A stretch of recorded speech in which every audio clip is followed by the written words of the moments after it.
બિલીમોરા નજીકના તલોદ અને આંતલિયા ગામોમાં દીપડાની ગતિવિધિને પગલે લોકોમાં ફેલાયેલી દહેશત વચ્ચે વન વિભાગે કડક પગલાં લીધા છે। વન વિભાગે વાઇલ્ડ લાઇફ વેલફેર ફાઉન્ડેશન નવસારીના સહયોગથી 5 સ્થળોએ નાઇટ વિઝન ટ્રેપ કેમેરા અને લાઇવ સીસીટીવી નેટવર્ક ગોઠવીને દીપડાનું પગેરું શોધવા માટે જડબેસલાક વ્યવસ્થા ઊભી કરી છે।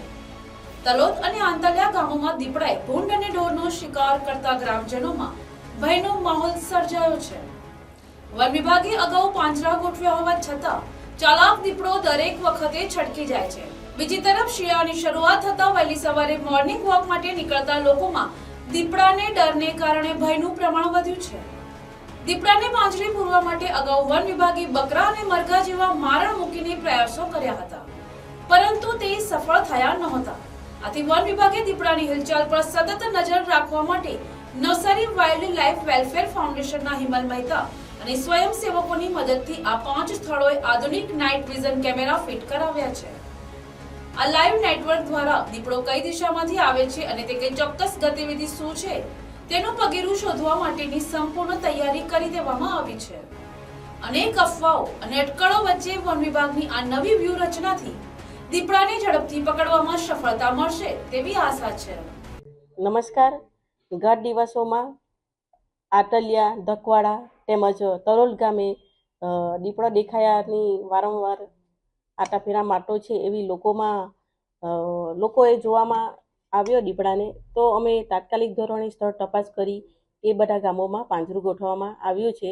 તેમજ ગત રોજ તલોદ ગામે બી સવારના સમયે જે દીપડો દેખાયો તો તે તાત્કાલિક ધોરણે અમે ત્યાં બી જઈ લોકોને અવેરનેસ માટેના બી પ્રોગ્રામ કર્યા છે। પાંજરું બી ગોઠવવામાં આવ્યું છે। ત્યાં બધી જગ્યાએ પાંજરા ગોઠવવામાં આવ્યા, પણ હજુ સુધી દીપડો પડ્યો નથી। એટલે અમે બી એવા પ્રયત્નો કરીએ છીએ કે દીપડો પાંજરામાં પૂરાઈ જાય, જેથી લોકોમાં ભયનો માહોલ જે છે તે હટી જાય। જેથી ખાસ હું લોકોને અપીલ કરું છું કે આ જે દીપડો દેખાયાની જે ભયનો માહોલ છે, તો જેથી એ લોકો ડરે નહીં। ખાસ સાંજના સમયે જે લોકો ચાલવા નીકળે છે, બહાર નીકળે છે, એ બહાર નીકળવાનું ટાળો। છોકરા લોકોને બી સાવચેત રાખો, ઘરમાં રાખો।